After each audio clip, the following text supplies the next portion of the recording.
आपण सायकोलॉजीचं सेशन स्टार्टिंगलाच का घेताय? तुमचा माइंडसेट क्लिअर झाला पाहिजे की मला या ठिकाणी करायचंय काय, क्लासमधून काय भेटणार आहे. स्वप्न नसतील, रियालिटी असेल ट्रेडिंगची. ही रियालिटी आहे. परंतु एकदा जर तुम्ही याच्यामध्ये परफेक्ट झाला, जो वे सांगणार आहे, त्याच्यानंतर समजेल तुम्हाला की हा बिझनेस काय आहे.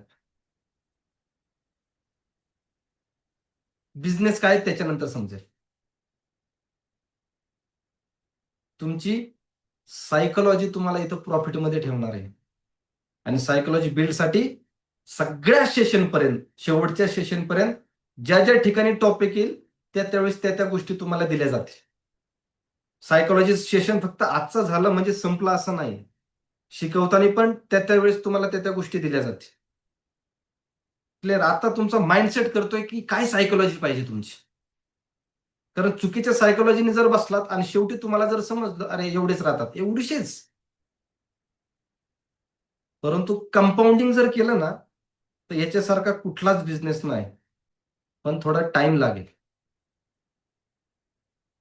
थोडा वेळ लागेल, थोडा वेळ द्यावा लागणार आहे मार्केटला. परंतु जो काय तुम्ही वेळ देणार आहात तो परफेक्ट देणार आहात. म्हणजेच एखादा 10 वर्षापासून ट्रेडिंग करत असतो, मग त्याचा खरंच 10 वर्षाचा अनुभव आपण काउंट करू शकतो का? तर नाही. मग तर practice practice practice make a man perfect.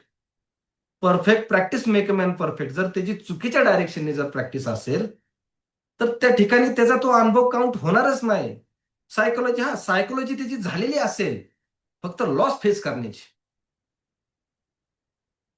त्याचा अनुभव तेव्हाच काउंट होईल ज्यावेळेस त्या ठिकाणी त्याचं बेसिक एज्युकेशन क्लिअर असेल आणि त्याच्यानंतर तो त्या ठिकाणी त्याची जर्नी असेल 10 वर्षाची. तेव्हा म्हटलं हा 10 वर्षाचा अनुभव आहे त्याला, 15 वर्षाचा अनुभव आहे.